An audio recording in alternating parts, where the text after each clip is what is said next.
दोस्तों, आप लोगों का एक बार फिर से स्वागत है हमारे इस्माइल फैमिली चैनल पर। सावन व्रत में खाना है आपको 3 चीज़।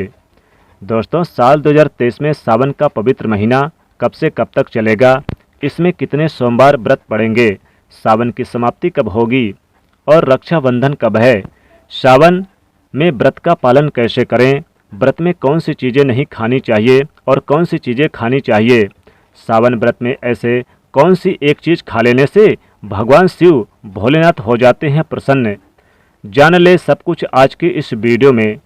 दोस्तों, सावन का महीना बहुत ही खूबसूरत और पवित्र होता है, शिव भक्तों के लिए प्यार की सौगात लेकर आता है। यही वह महीना है जिसे हम प्यार का महीना कहते हैं। सावन का महीना भगवान शिव को समृद्ध होता है। सावन के महीने में भगवान प्रसन्न मुद्रा में रहते हैं शिव जी। शिव भक्त बड़े जोर शोर से सावन के महीने का बड़ी बेसब्री से इंतजार करते हैं। सावन में भगवान शिव धरती पर आकर अपने हर एक भक्त के घर में वास करते हैं। सच्ची भक्ति करने पर धन धान्य से घर भर देते हैं। सावन का हर एक दिन बहुत ही शुभ और पवित्र होता है। हर दिन भगवान शिव की पूजा की जाती है, आराधना की जाती है। सावन व्रत में अगर यह एक चीज़ खा लें तो भगवान शिव हो जाते हैं प्रसन्न। सावन के बारे में हर बात बताने से पहले आपसे रिक्वेस्ट करते हैं कि वीडियो को लाइक करिएगा, दोस्तों को शेयर कर दीजिएगा और आपने अभी तक चैनल को सब्सक्राइब नहीं किया तो चैनल को सब्सक्राइब करके बेल आइकन जरूर दबा दीजिएगा। चलिए पहले जानते हैं सावन के इस पवित्र महीने में कितने सोमवार पड़ेंगे और आपको कितने व्रत रखने हैं। दोस्तों, सावन का महीना इस साल 4 जुलाई दिन मंगलवार से शुरू हो रहा है। इसमें बहुत ही शुभ योग बन रहा है। ये दिन साक्षात मंगलकारी है। इस दिन आप भगवान शिव की पूजा अवश्य करें। 4 जुलाई से शुरू हो रहे इस सावन के महीने में इस बार शिव जी की अधिक कृपा बरसेगी, क्योंकि इस साल कुल 8 सावन सोमवार के व्रत हैं। 4 सावन सोमवार व्रत और 4 सावन अधिक मास व्रत इस बार मलमास और पुरुषोत्तम मास होने की वजह से 4 नहीं बल्कि 8 सावन सोमवार के व्रत किए जाएंगे। पहले सोमवार का व्रत 10 जुलाई को, दूसरे सोमवार का व्रत 17 जुलाई को, तीसरे सोमवार का व्रत 24 जुलाई को, चौथे सोमवार का व्रत 31 जुलाई को, 5वां सोमवार व्रत 7 अगस्त, छठा व्रत 14 अगस्त, 7वें सोमवार व्रत को 21 अगस्त और 8वें सोमवार का व्रत 28 अगस्त को रखा जाएगा। ऐसे में इस बार सावन पूरे 2 महीने तक रहने वाला है, यानी पूरे 58 दिन न कम न ज़्यादा भगवान भोलेनाथ आपके घर में स्थायी रूप से वास करने वाले हैं। तो ऐसे में दिल खोलकर भगवान शिव की उपासना और भक्ति में लग जाइए। आपको बता दें कि ये शुभ संयोग पूरे 19 सालों के बाद पड़ा है। दरअसल इस बार 18 जुलाई से 16 अगस्त तक सावन अधिक मास रहने वाला है। दोस्तों, सावन का पहला सोमवार कब है? सावन के महीने का पहला सोमवार 10 जुलाई को पड़ेगा। इस दिन आप व्रत अवश्य रखें। भगवान भोलेनाथ आपकी सभी मनोकामनाएं अवश्य पूर्ण करेंगे। दोस्तों, सावन की समाप्ति होगी 31 अगस्त को और रक्षाबंधन का त्यौहार मनाया जाएगा 30 अगस्त दिन बुधवार के दिन। सावन की समाप्ति होने से एक दिन पहले रक्षाबंधन का पर्व मनाया जाएगा। दोस्तों, लेकिन क्या आप जानते हैं सावन के पवित्र महीने में 5 गलती नहीं करनी चाहिए। भगवान भोलेनाथ को 3 चीज़ें सोमवार के व्रत में नहीं चढ़ाना चाहिए। साथ ही 3 महिलाओं को सावन का व्रत कभी नहीं रखना चाहिए। घोर पाप लगता है, घर बर्बाद हो जाता है। आइए जानते हैं दोस्तों, सावन के महीने में व्रत विधि और शिवलिंग पूजा कैसे करें और क्या क्या गलतियां नहीं करनी चाहिए। दोस्तों, सोमवार व्रत विधि। सावन सोमवार के दिन जल्दी उठकर स्नान करें। इसके बाद भगवान शिव का जलाभिषेक करें। साथ ही माता पार्वती और नंदी को भी गंगा जल या दूध चढ़ाएं। और चाहे कुछ भी हो जाए, शिवलिंग पर तुलसी का पात्र यानी कि तुलसी पत्ता गलती से भी ना चढ़ाएं, नहीं तो हो जाएगा सब उल्टा। पंचामृत से रुद्राभिषेक करें और बेलपत्र अर्पित करें। शिवलिंग पर धतूरा, भांग, चंदन, चावल चढ़ाएं और सभी को तिलक लगाएं। प्रसाद के रूप में भगवान शिव को भी घी शक्कर का भोग लगाएं। धूप दीप से गणेश जी की आरती करें और आखिरी में भगवान शिव की आरती करें और प्रसाद बांटें। दोस्तों, सावन में कौन कौन सी गलतियां करने से शिव नाराज होते हैं, आइए ये भी जान लेते हैं। दोस्तों, सावन के पवित्र महीने में सुबह जल्दी उठना चाहिए, नहीं तो शिव नाराज हो जाएंगे। सावन के महीने में हरी सब्जियां दूषित हो जाती है, इसलिए देखकर खाना चाहिए। उसमें कीड़े वगैरह हो सकते हैं जो आपके मुख में जाएंगे और आप बीमार पड़ सकते हैं। सावन में बैगन खाने से बचना चाहिए, भगवान शिव नाराज हो जाते हैं। इस पवित्र महीने में पति पत्नी को दूरी बनाकर रखना चाहिए। अगर आप संयम नहीं रखते तो भगवान शिव हमेशा हमेशा के लिए नाराज हो सकते हैं। सावन के पवित्र महीने में घर में रोना धोना नहीं चाहिए, हमेशा खुश रहना चाहिए। भगवान शिव बहुत प्रसन्न होते हैं और आपको माला माल कर देते हैं। दोस्तों, सावन के महीने में गलती से भी मांस मत खाना, मदिरा मत पीना, लहसुन प्याज कभी मत खाना। साथ ही आप यानी कि कुम्हड़े की सब्जी और पत्तेदार सब्जियां भी मत खाना। दरअसल इस पवित्र महीने में इनको सावन के महीने में खाने से व्यक्ति को पाप लगता है और नरक में जाना पड़ता है। घर में किसी भी सदस्य को चुगली आदि नहीं करनी चाहिए, नफरत नहीं फैलाना चाहिए, घर में साफ सफाई रखना चाहिए। साथ ही साथ दोस्तों बता दें कि सावन के महीने में आपको पत्तेदार यानी जो बंद गोभी है उसे भी नहीं खाना चाहिए, बैगन नहीं खाना चाहिए। साथ ही आपको सब्जियों में जो कुम्हड़े की सब्जी होती है जिसे कुंडा कहते हैं, कुम्हड़े की सब्जी भी नहीं खानी चाहिए। कुम्हड़े की सब्जी और बंद गोभी वाली जो पत्तेदार वाली गोभी की सब्जी होती है उसे भी सावन के महीने में नहीं खाना चाहिए। और साथ ही साथ दोस्तों बैगन नहीं खाना चाहिए, नहीं तो शिव हो जाते हैं नाराज और आपको सब उल्टा फल मिलने लगता है। इसलिए ध्यान रखें दोस्तों, सावन के महीने में भूल कर भी आपको यानी कि पत्तेदार वाली जो बंद गोभी है और बैगन और कुम्हड़े की सब्जी और लहसुन प्याज इत्यादि बिल्कुल भी ना खाएं। दोस्तों, सावन के महीने में बाल नाखून शेविंग आदि नहीं करना चाहिए, इससे आपको पाप लगता है और भगवान शिव क्रोधित हो जाते हैं। सावन के महीने में मीठा बोलने वाला व्यक्ति भगवान शिव की कृपा पा लेता है। वह व्यक्ति जल्दी ही करोड़पति बन जाता है क्योंकि उसके सर पर भगवान शिव का आशीर्वाद बन जाता है।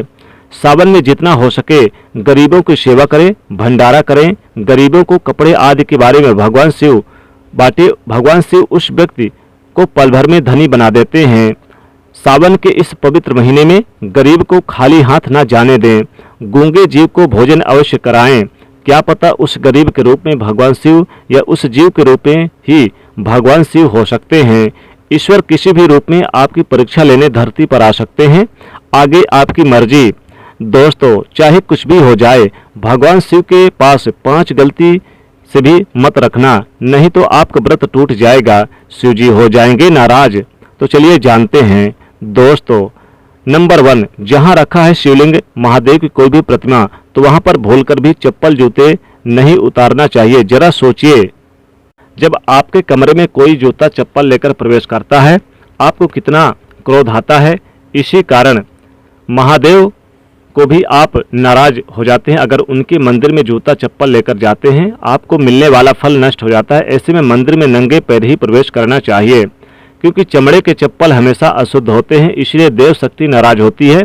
दोस्तों, यहाँ पर नंबर 2, अक्सर महिलाओं को मासिक धर्म आ जाते हैं और वो बिना किसी को बताए पूजा पाठ कर लेती हैं, जो कि शास्त्रों में वर्जित माना गया है। इस समय महिलाओं को जानकर भी अनजान नहीं बनना चाहिए। और आपको मासिक पीड़ा है तो घर के बने मंदिर में या फिर बाहर बने मंदिर में कभी प्रवेश नहीं करना चाहिए। इससे देव शक्तियाँ नाराज होती हैं, आपसे क्रोधित हो सकती हैं। ऐसे समय में शिवलिंग को छूना घोर पाप के बराबर माना गया है। जरा सोचिए, ऐसी अवस्था में जब महिलाओं को बुरा लगता है तो ईश्वर को कितना बुरा लगेगा। इसलिए महिलाओं को ऐसी अवस्था में मंदिर की यात्रा, घर में यानी पूजा पाठ, भगवान की प्रतिमा को छूना, तुलसी में पानी डालना नहीं चाहिए। तुलसी का पौधा सूख जाता है। जब देव शक्तियां नाराज होती हैं तो लाजमी है कि घर में कंगाली और गरीबी, लड़ाई झगड़े होने लगते हैं। तो ऐसे में कभी मत करना दोस्तों ऐसे काम। दोस्तों, नंबर 3, शास्त्रों में बताया गया कि जहाँ होता है शिवलिंग तो वहाँ पर सभी शक्तियाँ सक्रिय रहती हैं। अगर घर में होता है शिवलिंग तो वह व्यक्ति महादेव जी की कृपा सदैव पा लेता है।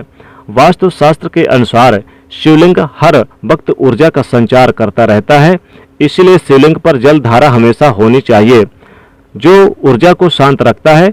कुछ लोग अपने घर पे शिवलिंग तो रख लेते हैं, लेकिन वो एक हफ्ते के बाद जल चढ़ाते हैं, जो कि बिल्कुल भी अच्छा नहीं माना जाता। अगर आप जल नहीं चढ़ाते तो घर में शिवलिंग स्थापित कभी ना करें, जो कि गरुड़ पुराण में बताया गया है कि जिसे उल्टा घर में विनाश होता है। दोस्तों नंबर 4, शास्त्रों में बताया गया है कि तुलसी और महादेव का बैर माना गया है, इसलिए इसी कारण से तुलसी में शिवलिंग और गणेश जी की प्रतिमा कभी नहीं रखनी चाहिए। कई लोग जाने अनजाने में शिवलिंग को तुलसी में रख देते हैं और उस घर में परेशानियां आनी शुरू हो जाती है। इससे महाशक्तियां क्रोधित हो सकती है। शिवलिंग पर तुलसी भी नहीं चढ़ाना चाहिए। तुलसी में और शिवलिंग में कुछ दूरी बना के रखना चाहिए। दोस्तों नंबर 5, घर का मंदिर या फिर बाहर का मंदिर, किसी भी मंदिर में ऐसे व्यक्ति को प्रवेश नहीं करना चाहिए जिससे स्त्री प्रसंग अर्थात संभोग किया हो या उसने मांस खाया हो। अगर आप शरीर रूप से गंदे हैं, शारीरिक रूप से आप अशुद्ध हैं, मंदिर के आसपास भी नहीं जाना चाहिए। घर के बने मंदिर को कपड़ा आदि डाल देना चाहिए। जरा आप सोचिए, क्या आप मांस खाकर स्त्री के साथ शारीरिक संबंध बनाकर भगवान के पास जाएंगे और क्या वो आपसे प्रसन्न होंगे? बिल्कुल भी नहीं। वो आपसे क्रोधित हो सकते हैं और आपसे नाराज हो सकते हैं। शास्त्रों में इसे घोर पाप माना गया है। इससे व्यक्ति नरक में जाता है। ऐसा दुष्ट स्वभाव मनुष्य के बर्बादी का कारण माना गया है। ऐसा ना करें। ईश्वर के सामने हमेशा नहा धोकर मन पवित्र लेकर ही जाना चाहिए। इससे सभी शक्तियां आपसे प्रसन्न रहती हैं। इसी के साथ ही क्या आप जानते हैं, सोमवार के व्रत में ये फल कभी नहीं खाना चाहिए। अगर आप भी गलती से इस फल को खाते हैं तो जिंदगी भर भगवान शिव के क्रोध का सामना करना पड़ सकता है। आपका व्रत भंग हो सकता है, यहाँ तक कि आपके परिवार पर कष्ट आ सकते हैं। कम से कम सोमवार के व्रत में ऐसा पाप कभी ना करें। दोस्तों नंबर 1, शास्त्रों में कहा गया कि व्रतधारी को उधार मांगकर फल आदि नहीं खाना चाहिए, इससे पाप लगता है, व्रत अधूरा रह जाता है। सोमवार का व्रत या कोई भी व्रत क्यों ना हो, पड़ोसियों से मांगकर भी व्रत आदि में फल वगैरह नहीं खाना चाहिए। व्रत में उधार मांगकर खाने से व्यक्ति का व्रत झूठा हो जाता है। ईश्वर की शरण में आने पर व्यक्ति को झूठा नहीं बोलना चाहिए, कर्ज नहीं लेना चाहिए, चुगली आदि नहीं करनी चाहिए, उधार मांगकर भी नहीं खाना चाहिए। अगर आपको कोई आपकी मर्जी से खाने के लिए व्रत में कुछ देता है तो उसे आप खा सकते हैं, लेकिन उधार मांगकर फल आदि ना खाएं, इससे पाप लगता है और व्यक्ति की पवित्रता भंग हो जाती है। दोस्तों नंबर 2, सोमवार का व्रत हो या फिर सावन का व्रत, आपको नाशपाती का फल नहीं खाना चाहिए। दरअसल इस फल का नाश यानी कि नाश करने वाला होता है, इसीलिए इस फल को व्रत में नहीं खाना चाहिए। व्रत आदि को छोड़कर किसी और दिन आप कभी भी खा सकते हैं, लेकिन अगर जिस दिन आपका व्रत हो उस दिन नाशपाती का सेवन नहीं करना चाहिए। भगवान को भी नाशपाती नहीं चढ़ाना चाहिए। दोस्तों नंबर 3, कुट्टू या फिर सिंघाड़े का आटा खाने से भी आपको व्रत टूट सकता है। आपको बता दें कि लंबे समय से पुराने आटे में घुन आदि कीड़े वगैरह पड़ जाते हैं जो ठीक तरह से दिखाई भी नहीं देते। ऐसा आटा खाने पर दरअसल आप मांस का सेवन करते हैं और व्रत में कीड़े वगैरह पड़ जाते हैं, इसलिए भूलकर भी आप ताज़ा आटे का ही सेवन करें। लंबे समय से रखे आटे में कीड़े पड़ जाते हैं, ऐसा कभी ना करें।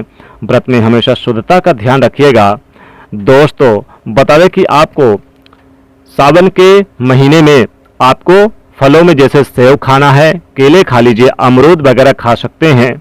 साथ ही साथ आप चाहें तो आप लौकी की सब्जी खा सकते हैं और साथ ही दूध का सेवन कर सकते हैं।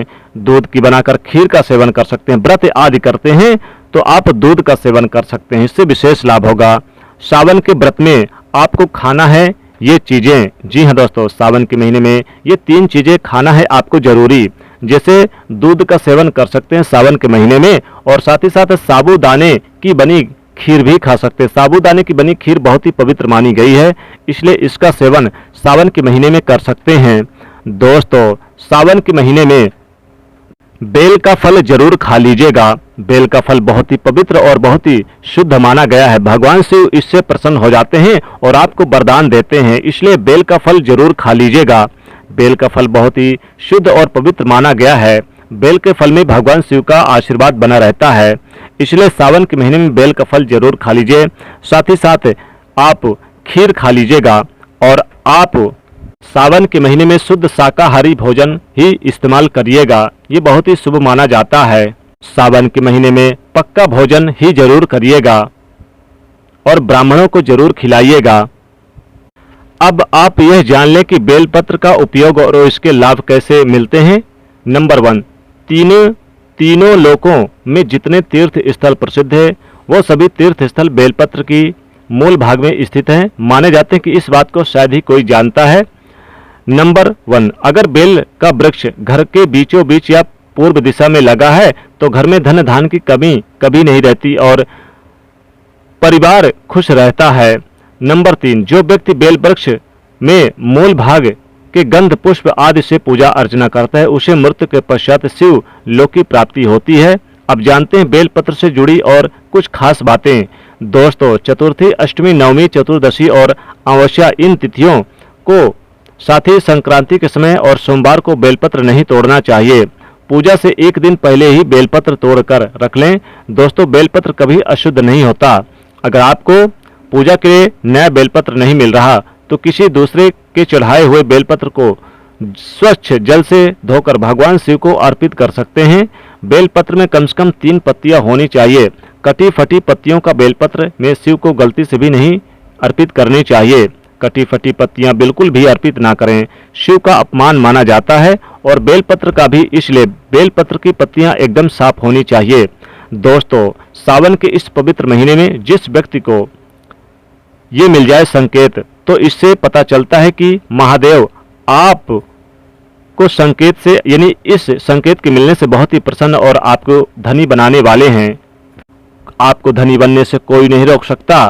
तो चलिए जानते हैं। नंबर 1, बैल का दरवाजे पर आना। दोस्तों, नंदी भगवान भोलेनाथ के वाहन है। नंदी को भगवान शिव का द्वारपाल भी कहा गया है।